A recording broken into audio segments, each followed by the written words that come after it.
I am Larry Rosen, Festival Director of Northeast Film Festival. Joining me again is Mike Vezza, filmmaker, actor, a few other things. And I'm a bunch of awards with his name on it as well. True story. And super talented Rhianna Radick. Singer, songwriter, actress, guitarist, musician. All around awesome person. There we go. American badass. I like American rock star. it. Almost has, we were watching your video, it almost has like a country vibe. I'm like, yeah, A little bit. I'm in. All right, Ray, yeah. Yeah, it is country mix of Wait music. till you hear my new song. It's like pure rock. That's even better. Actually, your last music video we screened at Northeast Film Festival. That's right. That was fun. Hey, I'm one of the only guys I know that doesn't really like music. Yeah, music, I mean, you know. I'm not a big music guy, I'm really not. So Like, you sit in a room in silence and just... no, listen to the sound I've there? been listening to country because I bought the truck, but other than that, I'm not, you know, and like I told my friend this, we used to kind of sort of date, but not really, you know. and she's like, you're the only person that ever said that, I always think of you for that. I'm like, I don't, yeah, 10-10 wins, you know, I listen for the traffic report. But music is a really important part of movies.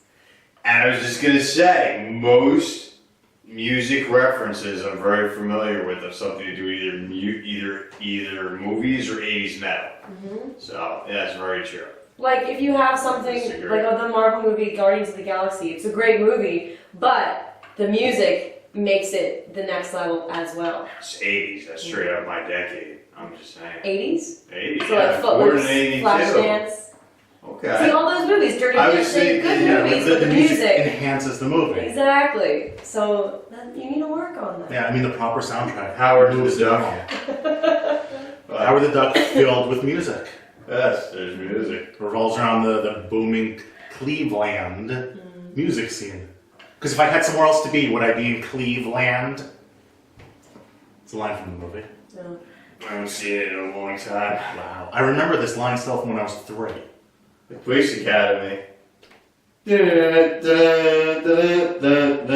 you see how music immediately makes you think of this movie. It puts that feeling of that movie immediately into you just because you hear that song, you hear that intro music. And that's why I'm excited to hear the music for Second Thoughts. Yeah. To see who this music person is. So let me ask you a question on Second Thoughts, because what was actually interesting with Second Thoughts is it's a feature film, but we also have a short film version. Yeah. And you've seen the short film, but you haven't seen the feature. You've seen them both. I've watched them so many times I recite the lines sometimes. So let's just talk about the element that you do know, the filming. Mm-hmm. I mean, we spent an entire week, all of us, we spent an entire week in a beach house filming. I mean, that was tough being on the water right now. What do you think was your favorite part about being with an entire cast and crew for the whole week where people aren't coming home at the end of the night? Well, that's what I liked about it, was our location. Mhm. You know, waking up in the morning, smelling the beach, beautiful weather, and we don't have to commute. You know, I could just like wake up and like do my hair, my makeup, recite my lines. I didn't have to worry about anything. And like and every time I needed a break, I could just go to the rooms. Or if you guys were filming your scenes and it was taking longer than expected, I could just take a nap and you guys can get me when I'm needed. That was my favorite part. And then since it was my first feature film, I think I got spoiled in that respect, because now I just want to do that as opposed to like go off the line. That's good. Mhm. Well, it's always good for indie to stay in one location or 2 locations too, because you can spend so much money on locations themselves, moves. It takes a lot of time. It takes a lot of energy, and you got to move all the equipment and the crew with it. So, Well, I think between feeding everybody, we had 6 or 7 locations for that movie. yeah, But the bulk of it was the the house. house. Yeah, the house. I believe this room looks a little familiar too. It does. So It does. If the camera were flipped around, this is where we actually shot the lawyer scenes. Oh, really? Uh-huh. Oh my gosh. See, I didn't even realize. Yeah, the camera's all far from me to reach, otherwise, flip it around for everyone. Just go see the movie. See the movie, you'll know what the other side of the room looks like. Get it. That was fun. How about you as a director? Did you know specifically what you wanted, or were you waiting for us to kind of bring some magic to it and then that influence you, or? Oh, I had a complete vision of exactly what I wanted. But again, like, so I created the story, and for me, I have these characters, I create these characters out of my head. So I'm like, okay, this is how Samantha is, this is how Tanya is, this is how Jimmy is, this is how Ryan is. Now you, as Samantha, bring it to another level. You, as in Jimmy, bring it to another level. Tanya and Ryan bring it to another level. So take it somewhere that my mind isn't going. That's why I always like to see an actor really enhance the character beyond what I'm even envisioning. Yeah. I mean, because otherwise I could just do animation and, you know, I'll have little stick figures, little puppets and sock puppets. And, Yeah. Ryan, what are you saying? I don't know, Samantha. We should go down the shore for the week, you know. That's awesome. You know, all those fun things. Yeah, I think the challenge for that though is improv. What do you think? Man, I mean, I always have a good time on a film set, almost no matter what. That was my first time doing a lot of improv, but we just wound up with a lot of dialogue anyway and got through it. Yeah. So those that don't know, the film was, I would say, about 75-80% scripted. It set up the scene. It was like improv lead up to this, had the scripted parts, and then okay, improv from here. The original intention was mostly improv, though, wasn't it, or something? The original intention was to give it at least a third of it improv. And, I mean, you know, the end result might not be a full third of it, but No comic relief, so I'm a comedy guy. I'm just saying. No, but comedy is from improv. Some For of me, the my best- best part was working with you and Cher. I love you guys. Cher, Actually, by far. when I was on set, that was actually my favorite part too. I would go in the room and I would just hang out with you and share. I mean, we were talking about the wardrobe in the day and just. I say you. I work with you all the time. Sure. Let me just be clear. Let me just be clear. I mean, Yeah, it's alright. I picture CJ doing cannonballs anytime in the I water. like Kai, the Jolly Giant, DP, and Yeah. got to meet Connor. Connor's very, very cool. Very cool. Yeah, I think that was my third or fourth feature working with him. And that My first like time meeting 27th project working with Ty. And my Great, first with you. Fun stuff. First ever. Fun stuff. We had delicious seltzer water on set. We I loved had it. so much stacks of hipster seltzer. Didn't know what to do with it. It was amazing. If you've ever been on a film set before, you have to have this black crocodile. What's it called? The bullshit.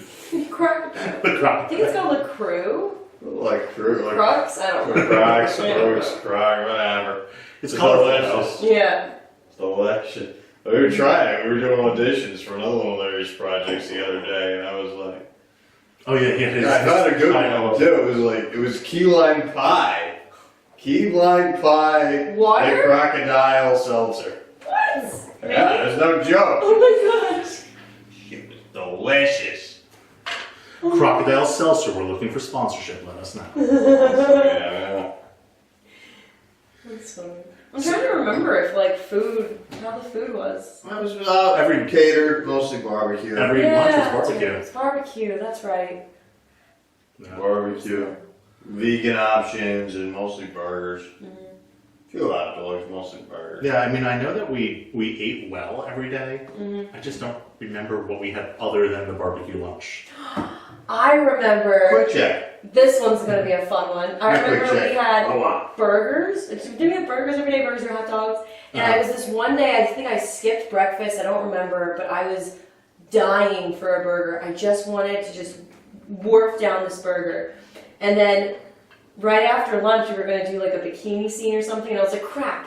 All right, I'm just gonna wait until I eat my burger. I'll do the bikini scene because I'll be real skinny, and then I'll go. It was ridiculous. I remember being so hungry, and then I think someone ate my burger because they didn't know it was mine, and then Jen had to make another one for me. It was such a day on set. I just remember, I was like, really, this is what's going on today. That was the first time I ever heard you yell. The end of the scene, you're done with the scene, you're like, feed me now. I just transformed into like that plant from the Little Shop of Horrors. I was like, give me a burger. Feed me, Seymour. But these are the things no one thinks about on set. Like, oh, I have to do this bikini scene. Most of the time you can't eat before.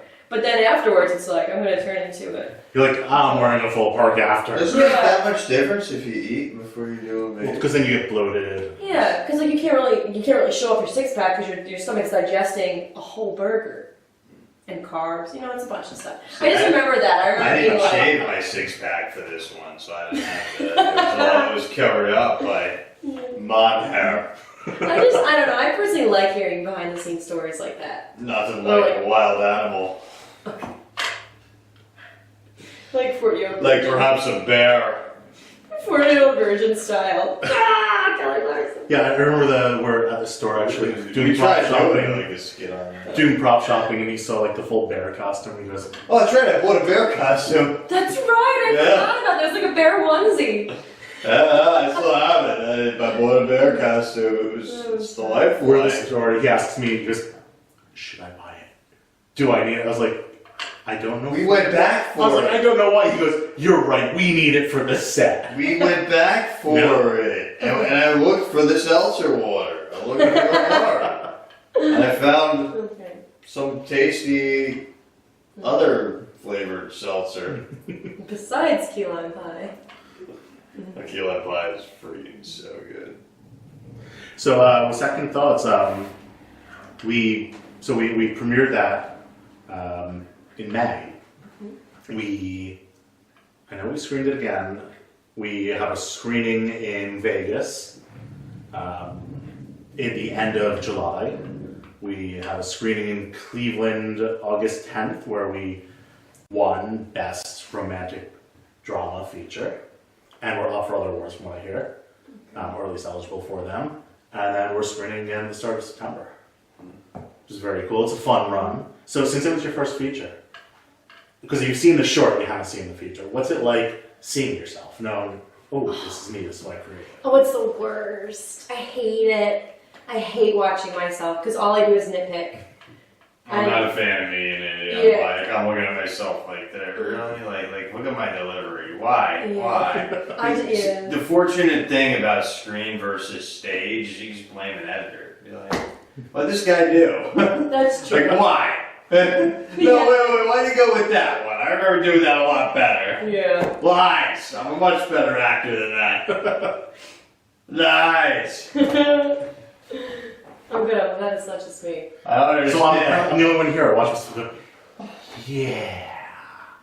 Me and Mike are like, no. I'm like wide-eyed when I'm on screen. I'm like, yeah. I mean, I do watch what I do on screen and see what I can do better. Yeah. But I mean, as we all should. We should all, as actors, always see how can we improve. Yeah, I know some actors that don't watch themselves whatsoever. I understand why. Like Johnny Depp, I don't think like ever watches his stuff. But I think it is important to be like, okay, don't be so hard on yourself, but also, you know, what can I improve on? Like, oh, I wasn't really listening. Or that seemed really fake, my delivery. I should probably work on being a little bit more improvisational in my delivery. Something like that. So, what do you have coming up next, well, other than the screenings, which I mentioned? Well, I'm looking forward to Superstorm, the other film that we did together. I'm very, very excited for that. I hear great things. I hear that the leads are absolutely amazing. Hey. So that's fun. And then in terms of future projects, I mean, I have some things in the fire, but nothing really solidified. So as usual, you just kind of keep busy, hope for the best. And if something falls on your lap, you take it. And if not, you keep on going. What about you, Mike? I always got a few things going. I'm going to be attending all the screenings we got coming up. You know, it's the calendar with all like the marks for that. That'd be crazy, yeah. Hopefully some names will get out there too, and we'll see some people. It'll be great. We got big names for Second Thoughts too. We got Roebuck, Danny Roebuck. Danny Roebuck from Lost and Lost and The Fugitive. Yeah, character actor for a long time, phenomenal actor. randomly see on every TV show. I heard there's a cameo by Debbie Twist. She plays somebody's wife. Oh, who was that guy? Who was that actor? I know it's somebody who she was friends with Was for a he while, handsome? finally got to act with, and you know. I hear that they improv very well together. That's very cool. Very cool. So What yeah. state are you looking forward to going to? Nevada, definitely Nevada, because I love like that festival, and I just found each other at a great time for each other. I love AOF Megafest and all the festivals under its flag. Some new, some were there last year, some were there the year before. So I'll be a three-time nominated alumni Nice. officially. This in the coming few weeks, I leave the day after Bergen. I leave the 29th. and I fly home in the wee hours, probably right after AOF's award show, to get to Chris's for Hang On to Your Shorts. Not Hang On to Your Shorts. Bright Bright Side Side Film Film Festival. Fun fact, this is my 4th time part of AOF, and the only times I've really been nominated are projects I've done with Mike. Really? Oh. When I don't work with him, they stole my film roll. I'm kidding, it only happened once. They do love me there. I have a love relationship with Action On Film. No, they're The great whole people team. there. Yeah, Mega Fest, every festival, and I'm with them. All right. Well, Oh man. thank you for tuning in, and until next time.